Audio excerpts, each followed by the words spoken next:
Yeah, it's working. So it is our time. I'll start with a quick prayer.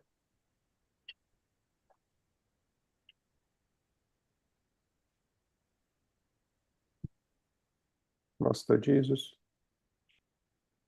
good spiritual friends, they are always with us through this humble study.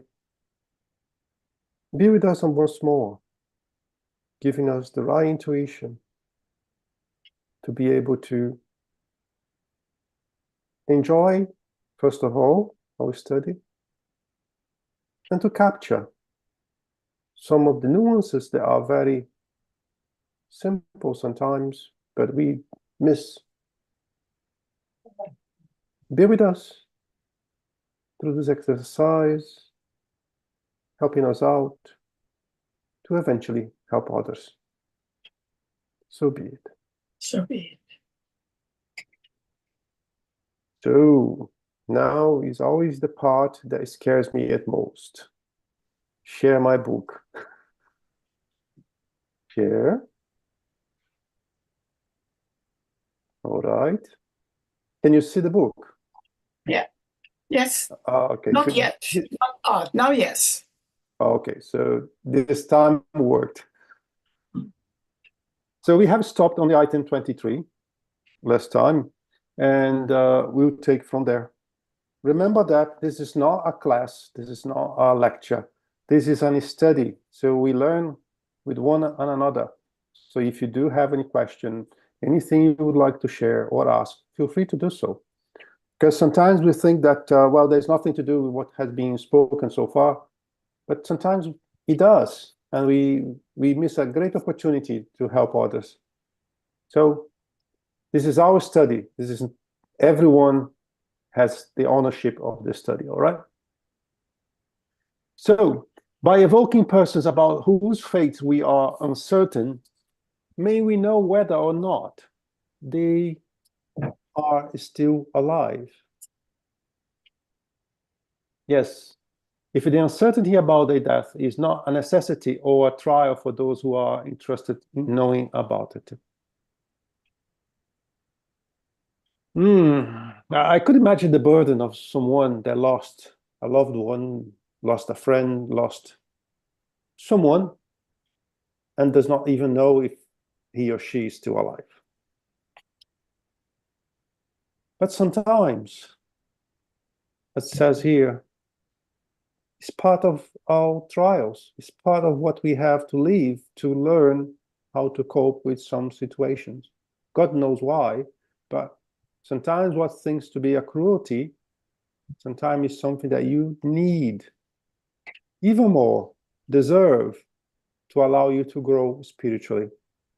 When I mean deserve, I mean deserve not as a punishment, deserve as a tool to enhance your spirituality, your own possibilities. If they have died, can they report the circumstances of their death in a way that can be verified? Let me see what Kardec has to say first, and then I'll make a comment.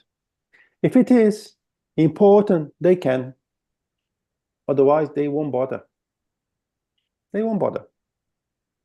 What is the difference between died and A condition, B condition, or C condition?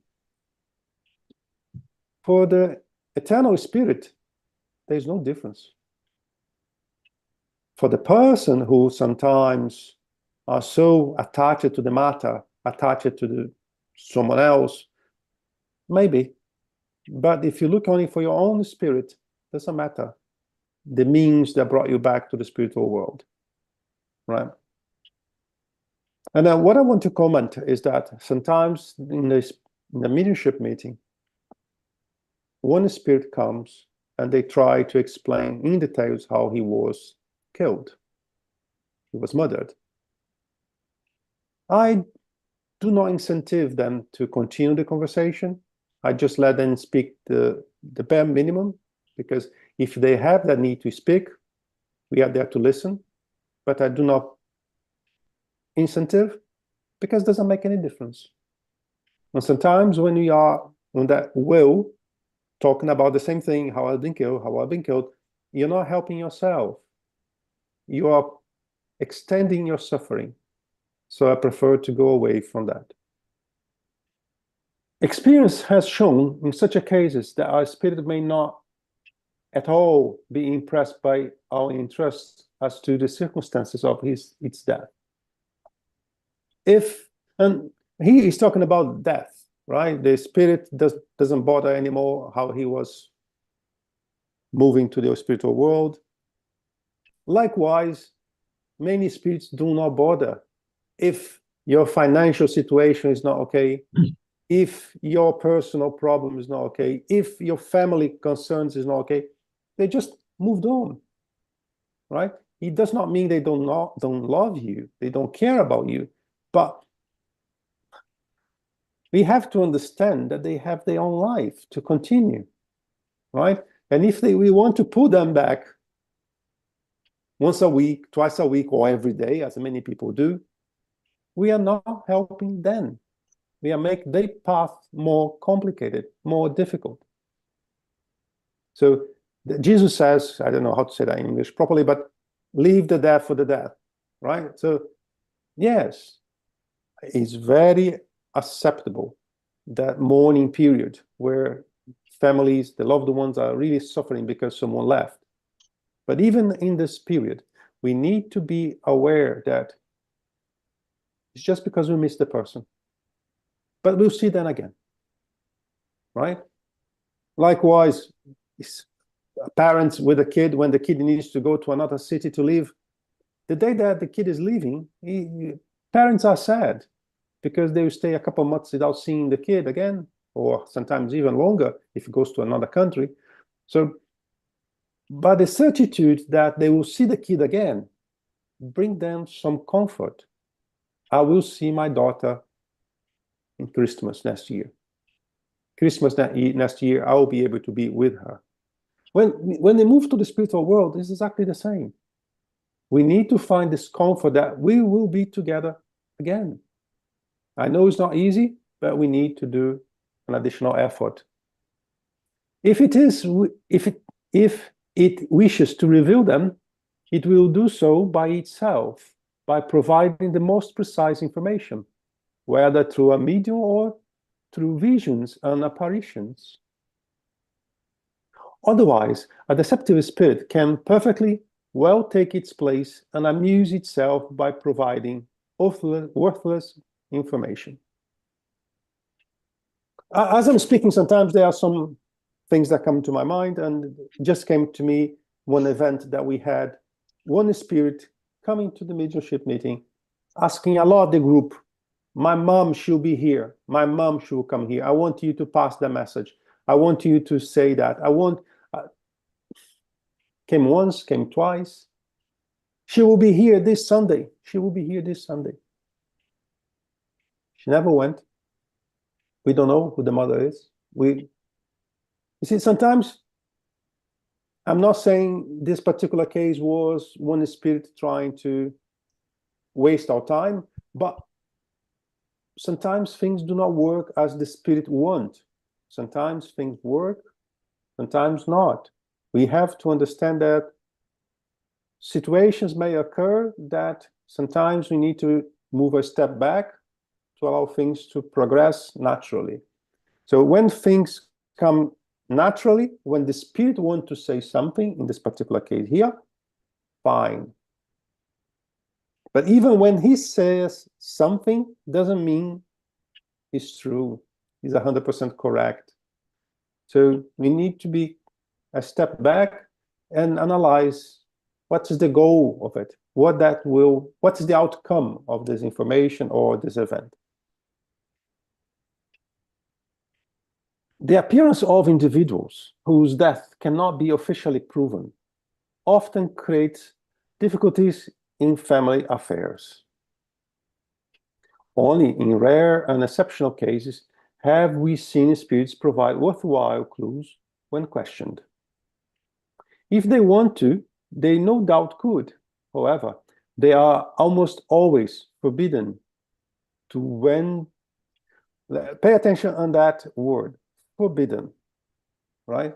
To when the difficulties comprise trials for those who would rather avoid them. Why I brought your attention for the word forbidden? Because the spirit cannot do everything. There is a sequence of authority. Is not the hierarchy. It would be a better word. There's a hierarchy that prevents us to do something that we should not be doing it. Right? Thus, one would be mistaken to have fanciful hopes of obtaining an inheritance by this means, where the sole positive result is the money is spent on such pursuit. There is no lack of spirits who are prepared to encourage such hopes and who have no scruples at all about leading interested parties on a futile search, from which they will be happy if they emerge feeling only a bit ridiculous. Again, we do not change when we die. The event of leaving the physical body do not change who we are. Why I'm saying that? Because on Earth, we have tons of different type of people, morally. And these people, when they go to the spiritual world, they will not change because they just passed away. So on the other end, on the other side of life, we will encounter exactly the same situations. The spirits who are very positive, trying to help, and spirits that are not that positive, sometimes trying to make exactly the opposite. So it's not because we have the possibility to speak to spirits, to go to mediumship meetings, to have intuitions, that we should jump with the 2 feet on that thing. Concerning health, may spirits offer advice on health? We need, well, before we read it here, what do you guys think? Can the spirits advise about our health? Any thought? Go on, Liz. Hi. Yes, my family in spirit always help me with my health. Only last month, and they are actually really, really pleased with the remedies I'm on, especially with everything I'm undergoing. So yes, in fact, they are helping me with my health. Mm-hmm. Anyone else? Yeah, we have Dr. Bezerra de Menezes also. That is always, I think when everyone think about health, we think about the group that supports him, that goes with him. Mm-hmm. I think so. A good example as well. Thank you, Lilian. You're welcome. Why I did ask this particular question? Because we hear a lot that spiritism is just for the spirit. A spiritist group is not there to help people with physical problems. But experiences show us that's not really the case. They will not do something for us, but they will guide us through the process. Sometimes they will not change your health situation, because sometimes it's your call entirely. They will give you advice. They will try to stir the will. But if you don't want to do, they cannot impose you anything else. Right? Hi, Osoli. I see your hand. Morning to everybody. Yeah, good morning, Guilherme. In fact, a long time ago, I was I works with healing with one equipe. No equipe, but two mediums. We are there, and some people in the chair, seat. And I remember at once one girl, not so girl, about 30 or 40 years older. And she, when I started the healing, we know if we prepare us until not only started it. So medium, I have one a couple of minutes alone and prepare us. Okay, you know. And when I works with her, I remember that my hand come near,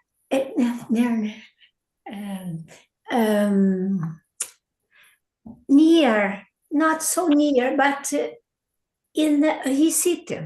And I remember it's a special area there, and concentrated there.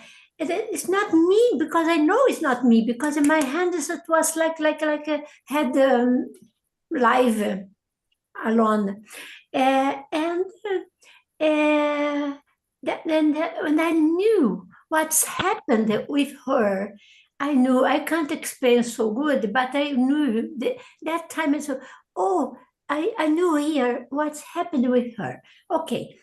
Now, when at the end of work and at the end of following study, I said to her, can you wait before you go? Wait a minute. I think your spirit would talk something, because I must say something to you. And I said to her, you know, I think you should go to one doctor, gynecological doctor, because I feel something when she said, I also Lee, oh, I have my period, always, I miss too much blood every day. So, oh, good, go to your doctor. She had not some callous myoma, but it's a positive, it was not cancer. And they told doctor, they take away this.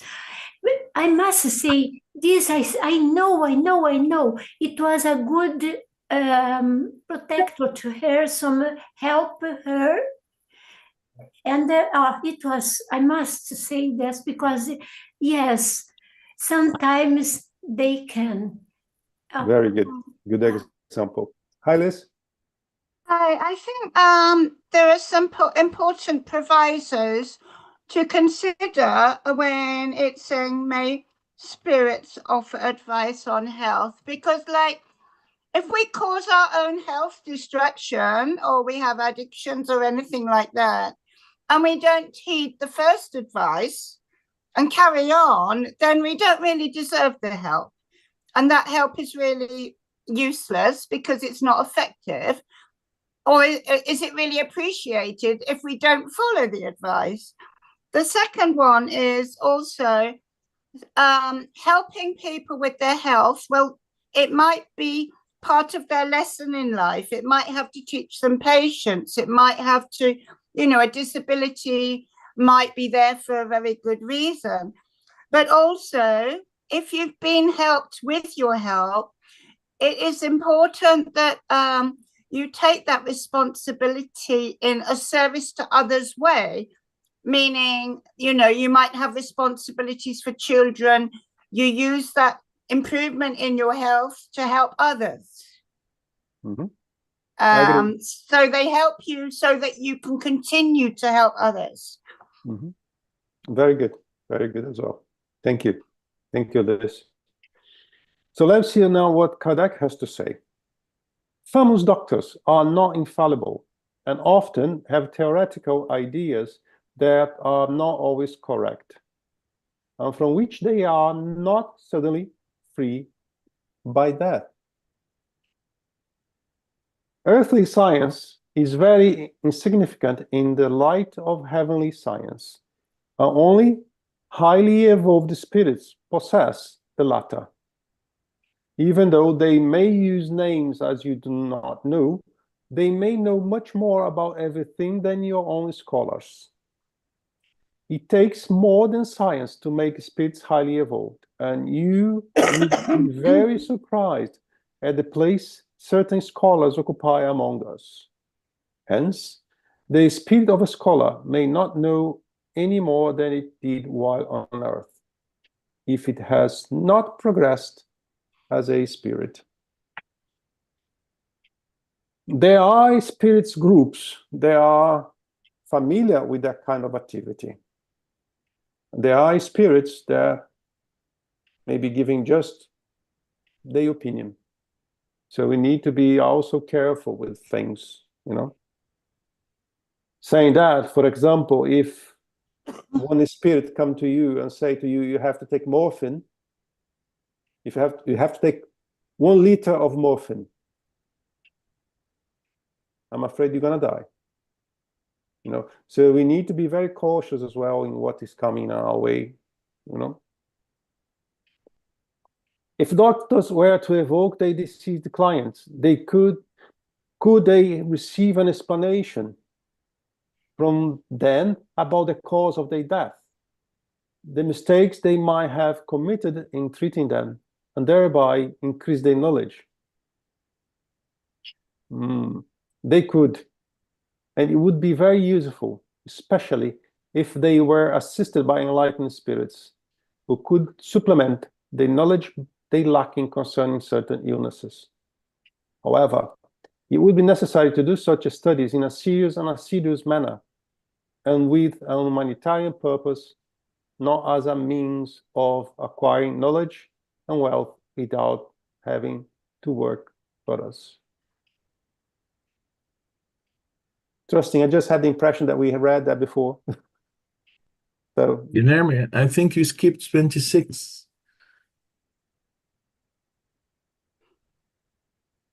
oh, I did. Sorry, guys. As spirits, do scholars realize these scientific errors? If they have reached a sufficiently high degree to let go of their vanity and to understand that their development is not yet complete, they realize them and confess them without being ashamed. If they are not sufficiently dematerialized, however, they may retain some of their earthly prejudices. Again, we have here in both examples that spirits are humans, are human spirits. What they're describing here is exactly what we can endure in our incarnated life. There's no difference, right? Concerning inventions and discoveries, can spirits provide guidance in scientific research and discoveries? Science is the work of genius and must only be acquired through work, because that is the only way humans advise on their path. What would they merit if all they had to do was question spirits in order to know everything? An imbecile could become learned out at that price. The same applies to inventions and industrial discoveries. Nevertheless, there is another consideration. Each thing must come on its own time. Let me do one thing here, guys. I may have read that in a different exercise, in a different work.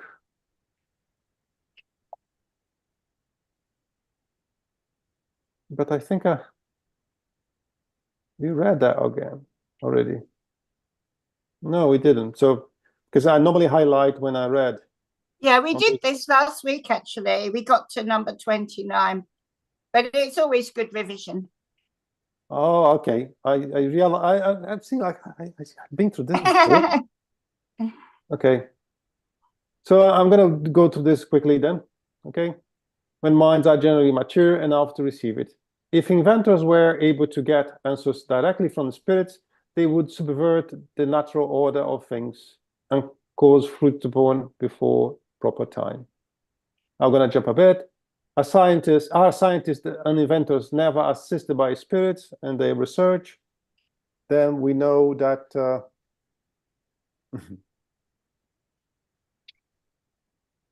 we are never alone. We are never alone. For good or for bad, we are never alone. So that's a different matter altogether. When certain discoveries, proper time has come, the spirits in charge of directing process search for the appropriate persons to accomplish them, inspiring them with the necessary ideas, but leaving them all the merit because they themselves will have to develop the ideas and carry them out. This is the process for all the great works of human intelligence. Good spirits respect all individuals in their own sphere. Those who are capable only of tilling the soil will not be made depositories of the secrets of God, but spirits will know how to draw out of obscurity someone who is capable of fulfilling the divine plan. Do not allow yourselves through curiosity or ambition to be led onto the path that does not harmonize with objective of spiritism and which would result in the most ridiculous deceptions. I'll jump into the 31st because I think that we don't have many things to comment here. I'll go to the 31st and then we take from there. What about the belief in the spirits who guard hidden treasure? The spirits are not yet dematerialized, attached themselves to things. Ooh. Misers who have hid the treasure may still watch over it and guard it after death. Their perplexity at seeing it stolen is one of their punishment until they understand the futility of such things. However, there are also spirits on the earth in charge of guiding its geological transformation and who have allegorically been transformed into guardians of natural treasures. And something came to my mind. What if I decide to buy something that had been a property, there used to be a property of someone else? Do we have any spirit that will come with that thing? Attach it to that item? If I bought, for example, I went to the pawn shop and I bought a beautiful golden watch, a 200 years old golden watch. So in theory, because it's a 200 years thing, it had few owners. Do we have any of those owners really attached to that watch? I'm just throwing that so you can think, all right? The issue of hidden treasure is the same as that involving unknown inheritance. Someone would have to be insane to count on the feigned revelations that can come from scoundrels of the invisible world. We have already stated that when the spirits want or are able to make such revelations, they do so spontaneously and do not require mediums. Here, as an example, a lady lost her husband after 30 years of marriage and was threatened with being expelled from her home without resources by her stepson, for whom she had been like a second mother. She was extremely desperate, and one night her husband appeared to her and invited her to follow him to his office. There he showed her his writing desk, which was still sealed shut. And providing her with a second sight, he showed her what was inside. He pointed out a secret drawer that she had not known about and explained how it worked, adding, I foresaw what is happening and I wanted to assure you of your inheritance. My will in this drawer, and I have left for you the full use of this house and an income of. Then he disappeared. When the day arrived to remove the judicial seals, no one could open the drawer. The lady then told what had happened. She opened the drawer according to her husband's instructions and found that the will conformed to what he had said. This is one example, right? But we should not be counting on that kind of thing, all right? Concerning other worlds, how far can we trust the Spirit's description of other worlds? It depends on the true evolutionary degree of the spirits who provide them.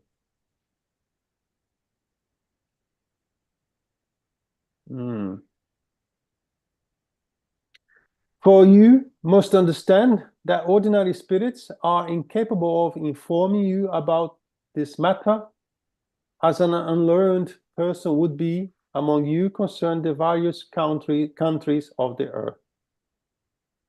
You often ask scientific questions about such worlds, which these spirits cannot answer.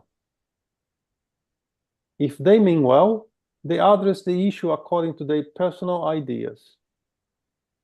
If they are frivolous, they have fun at providing you with bizarre and fantastic descriptions, drawn from their own imagination, and report on many matters that have nothing real about them.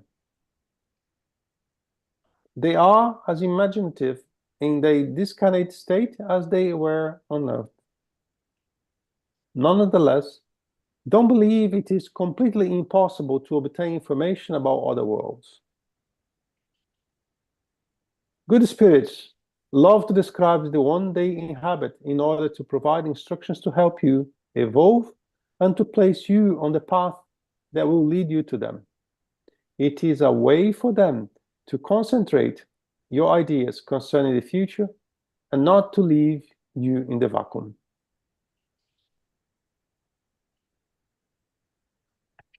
Why I understand those questions. I understand why it has been captured by Kardec. But I also like to mention that why we always want to know something that's very, very far from us. Why I start to create theories about evolved spirits. They are far from us. I think we need to be focusing on where we are, the degree we are, what's going to happen when I died, for example. Because a lot of people believe that when we die, we become something else. We become something highly evolved. And we have already enough information on Spiritism to give us a very fair idea of what we will be when we pass to the other side. But then we try to justify things using highly evolved spirits, other worlds. And on the other hand, we do not care about learning about ourselves, learning about who we are, how we can improve ourselves, how I can improve where I am physically right now. So just a different line of thought, you know, that's fine, but I just want to bring your attention that, yeah, that's fine that we pay attention to all of this, but we need to be focusing on where we are, what to do, how to improve ourselves. Because nowadays, when you go on the internet, we see things that are very strange, in my opinion. right? So how we can be sure about accuracy of these descriptions? The best means is the agreement amongst themselves. But you must remember that they have your moral improvement as their goal. I'm led to believe that to take something into account, we need to use the principle used by Kardec of universality of teachings of the spirits. If I have a message of one spirit, is one thing.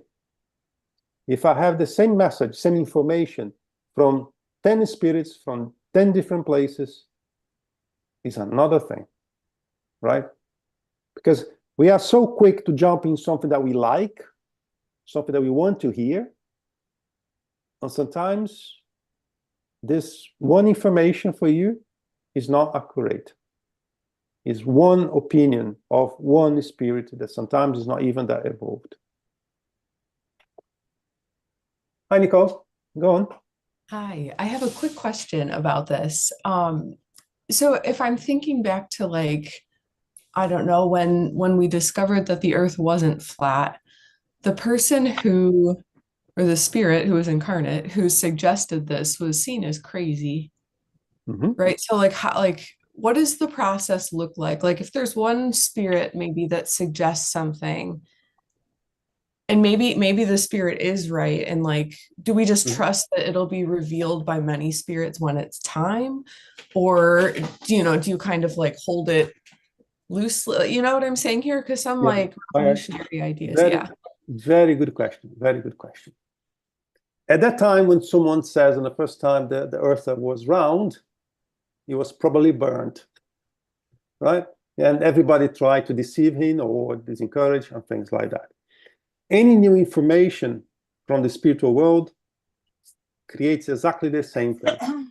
When we bring something new, our fellow spiritist friends, they try to shut it down.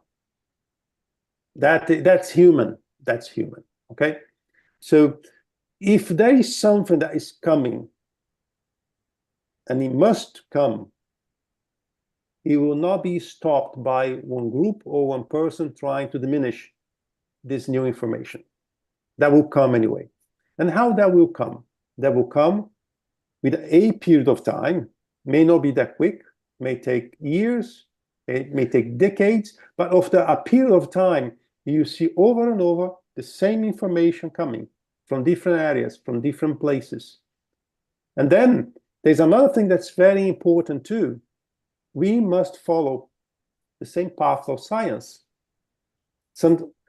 Nowadays, for example, we are finding things that have been written in books from Chico Xavier and André Luiz 60 years ago.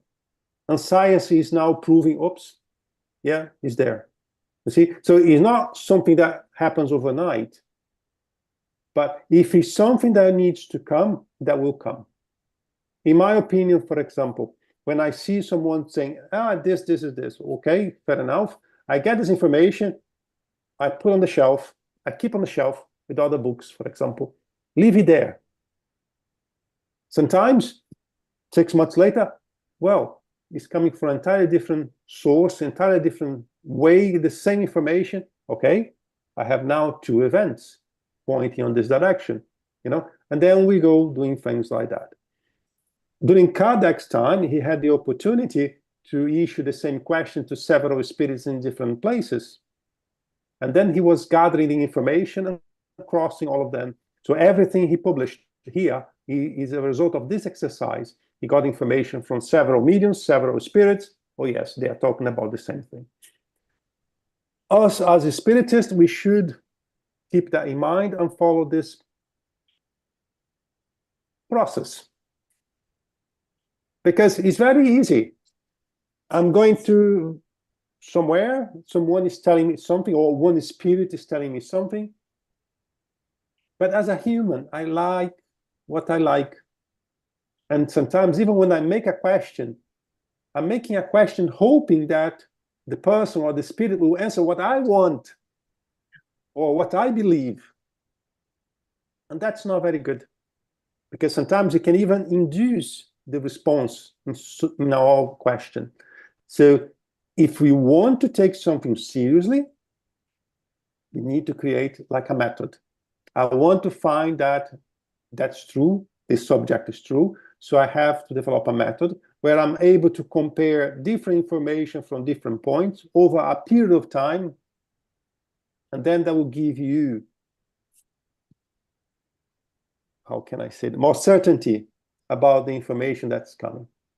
And even though after this process, this information may be only partial, and in the future you have more information that will come to complete, to add to the information you have received 10 years ago. So it's a life process, and it's not something that we'll be able to do in a week, I'm afraid. I can give examples that I'm a very Cartesian person, and I like to test things in myself. I like to check and check and check. And sometimes you get something written in the book that really, I don't like that. It's totally wrong. It's unacceptable, because we have our own truth. That's the only truth that matters. It's my truth and what I believe. And that book was saying something really against my truth. I kept the book on the shelf. Over a period of time, I found the same information from different mediums, from different spirits, from different countries, saying exactly the same thing. So if I'm not proud of myself, if I'm not too proud of myself, I need at least to start to consider this as a possibility. And if I want to go to the bottom of it, I need to study the matter. And sometimes, on the end, yes, I was wrong. He was right. You know. So even when you hear something that seems to be like, it's impossible, this is not right, keep the information for a while. You may be surprised after a period of time. All right. So, you ask a question that I love. That's very good. Thus, it is concerning the moral state of the inhabitants, about whom they can best inform you, and not the physical or geological structure of those globes. With your current understanding, you could not comprehend it anyway. Knowing about such a structure would not help your progress in this world, and you will be fully capable of it when you are there someday. Translate that into simple words. You will get information that you are able when you are ready for it. You will not get information before your time. You will not.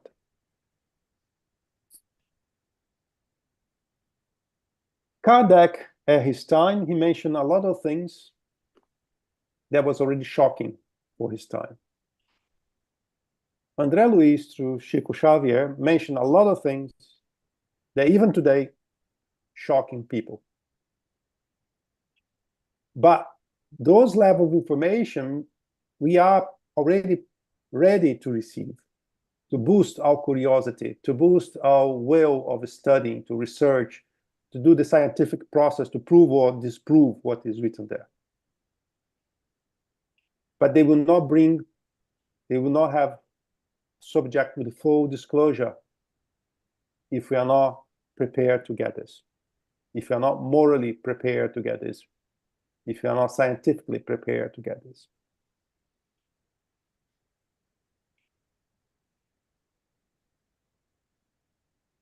Questions about physical composition and astronomical conditions of worlds involve the field of scientific research, and the spirits will not spare us any work on the subject. James Webb, this magnificent piece of art, scientific instrument created by humans, is now creating a lot of problems, because it's bringing a lot of information that we don't know what they are. as a humans, we believe we know everything. If I'm a scientist, I believe I'm the top notch and I know everything. But the satellite is proving otherwise. Things we don't even know what they are. Disproving some of our well-established theories as well. So now we have something physical, we control, bringing information that we don't know what it is. So what do you have to do? We have to keep digging, studying, try to cross information with what we know or what we believe we know. And that's the way we progress. Why I'm using this James Webb as an example is because sometimes a spiritist book is like a James Webb, bringing information that we don't believe could be possible, bringing information that destroy our beliefs in theory, and bringing information to motivate us to move forward.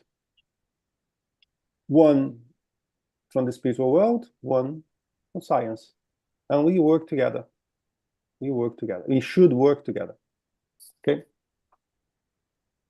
Otherwise, a particular astronomer would find it very convenient to ask spirits to make calculations for him, which afterwards he would undoubtedly not admitted, that's human, would not admit had happened.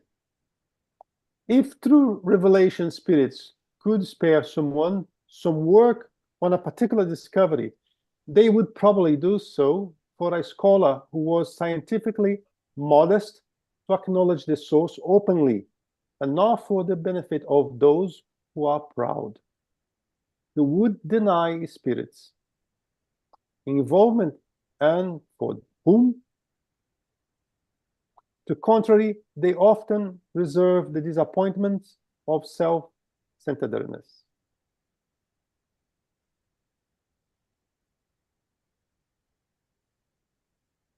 What time is it? I'll make a relation here between mediums and scientists. Scientists, to receive the collaboration of the spiritual world to that extent, they need to work hard, they need to study, they need to be humble. And the outcome of what they will do need to be good for the humankind. Right? Mediums, they need to study, they need to work hard, they need to be humble, and the outcome of whatever he or she does need to be good for the spirits, incarnated or discarnated. Those who follow this path, they will get the corroboration, the help, the assistance of good spirits. Those who do not, they may be tracing, maybe on the different path where the result may not be that good. Sometimes you have in a mediumship meeting 10 mediums, and mediums start to ask, why this? I'll use one because we've spoken about him here today, Bezerra de Menezes. Why Bezerra de Menezes only speaks about good message through Munir? Only Munir received Bezerra de Menezes. And we have 9 other mediums here, including myself, that would love to say that I got a message from Bezerra de Menezes. Why only Munir? Creating jealousy, creating gossips, and things like that. And this is very real on the Spiritist Center. But people do not stop to analyze Munir behavior. He studied hard, He worked hard. He's trying to improve himself constantly, morally, as a human being. And as he does so, he improves his vibration, allowing spirits like Bezerra de Menezes to get closer to him and able to work with him. On the other hand, I have Guilherme, the other medium, drinking alcohol all the time, smoking like a mad guy, doing wrong things all the time. But I don't miss one mediumship meeting. I'm always there. But everything I do does not allow a spirit, a good spirit like we are using here as a reference, to resonate with me, to get closer of me to the point that I will be able to capture what he wants to say. So again, I'm talking about that here because the objective of our study is mediumship. I encourage every medium to improve himself or herself every day.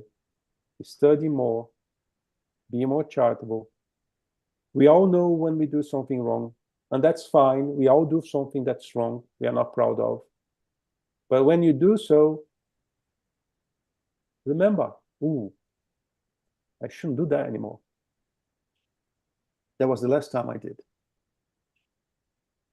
Improve yourselves as a human being. And then eventually, your vibration will come to the point where you'll be able to do good things. Hi, Liz. Hi, I think it's also very important to have a very good foundational background knowledge of all the spiritist information to be chosen to lead, because you need to explain, as you're doing now, the meaning of, and in being able to interpret what it is that you're receiving. The other thing is being able to discern the difference between what is your opinion compared to what the spirit is actually giving you. So that again doesn't complicate or confuse people receiving the messages. And of course, most important morally is, as they've said here, through self-centeredness, not to claim the information as your own, to give the kudos to the spirits where it belongs, where it came from originally anyway. I agree with that partially, because I've seen things different. I had the opportunity to work with a medium. She barely could write her name. She had no study. She didn't know anything about science or anything deeper than what she had to leave. And she worked with the spirits like that. Bezerra was one of them. But she was by far the best person I met in terms of helping others, in terms of being charitable. And when we get closer to her, we feel like, whoa, there's a different atmosphere. I was mainly talking about somebody like now who's interpreting the studies. If it comes to a medium, yes, a medium can, if they're absolutely true to what the spirits say, so long as they don't actually allow their own opinions to come in, which that medium you were talking about didn't. But if you're going to be a trainer, you don't necessarily have to be a medium, because of the knowledge that you've attained and the help that you've received from other mediums. I hear what you're saying. And over the years, I've seen people that would fall exactly in this category. They were speaking about mediumship without being mediums, as we call. And it's never the same. When you're trying to teach something that you read in a book, on when you try to teach something that you experienced. Absolutely. So the ideal is to have someone that really study a lot and compare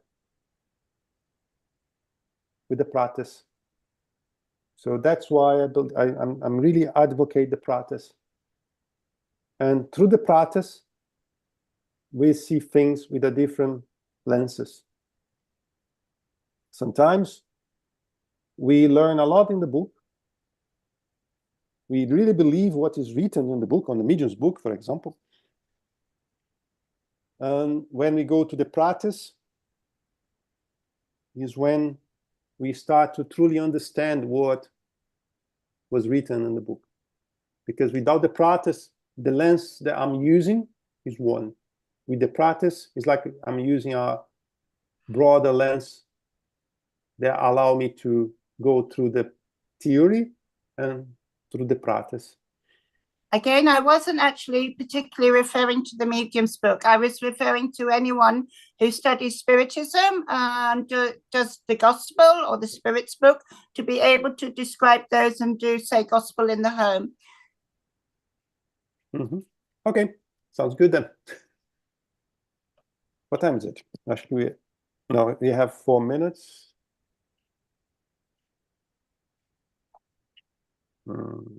I'm not going to start the new chapter because too little time for us.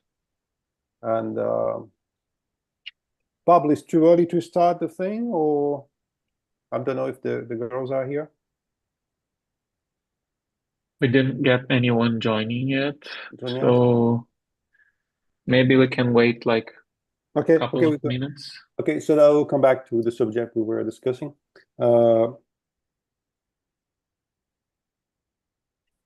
What I said is, in my opinion, applies to the gospel, to the medium's book, to anything. Even if I forget about spiritism, if I'm going on a technical matter, only technical matter, for example, speaking about electronics, as an example, there's a lot of people that only know the theory. And when they go to the practice, they fail. And when they work the theory on the practice, they start to see things in a different way. And even the gospel, it's gospel, it's the same. It doesn't matter if you understood every single letter on the gospel. If you don't practice, you didn't learn. And by the way, we are learning the gospel for 2,000 years, and we're still doing something wrong. Right? Because the first time we heard about the gospel was back then. If we were not there at that time, we already reincarnate a few times in between. And it's not the first time we are having the access to the gospel, and we're still doing something wrong. So I'm a really advocate of the practice, really.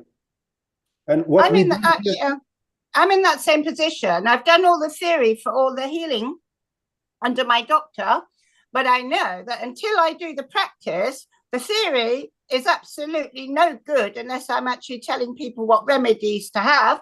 But I haven't done the practice in order to be able to diagnose what's wrong with them in the first place in order to recommend the remedies. Yeah, very good. Hi, Binya. Hi, hello everyone. Yes, I understand both of you. And yeah, Kardec was clear when he said, instruct yourselves, this is the first commandment. And then, instruct yourselves. So that's why we have Spiritism here and all the theory, but for us to apply in the practice. But it's important that we get to know the theory. Otherwise, as Guilherme said, we've been practicing for 2,000 years without proper understanding what is behind, and we haven't advanced much. So that's why it's so important, as Liz said, to know, to study, to dedicate ourselves to understanding everything, but with the aim to apply it. Because just to carry in our head a lot of knowledge without transforming that into something practical, whatever, in our lives, in our relationships, in mediumship, it's there's no use. Good point. Guilherme, can we start? Of course. All yours. So, my friends, as we are carrying on doing every Saturday in this final moment of our study, let's try to connect, be together. Let's picture ourselves holding hands. Let's try to embrace the world as we donate our thoughts, vibrations, and ask our mighty Father to heal it. Father, we know we suffer the consequences of our own doing, but we sympathize with the ones that are in the front, suffering the blows.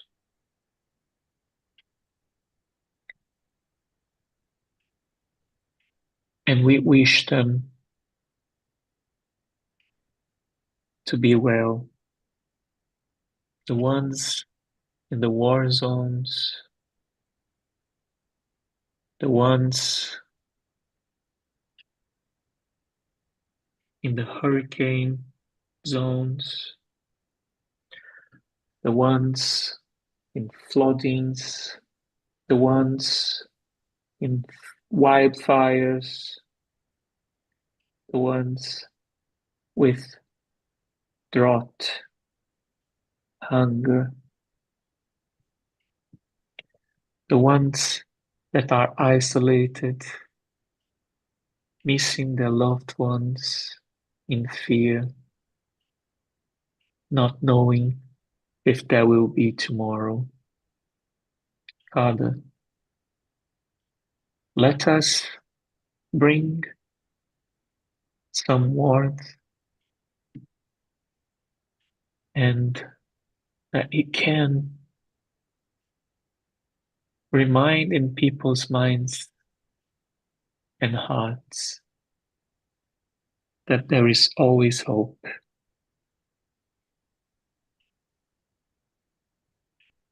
Father, let this be a wave of healing, comfort, soothing wounds, bodies, and minds worldwide. Thank you, Father, for the opportunity for us to be here together, united in thought and purpose towards brothers and sisters and towards this planet that we love and cherish. So be it. Amen. Thank you, Liz. Thank you, Nicole. Thank you, everyone, for your Thank you. participation. Thank you. Thank you. Have a See good you week. next week. Thank you. Bye. Thank you. Bye. Bye. Bye-bye.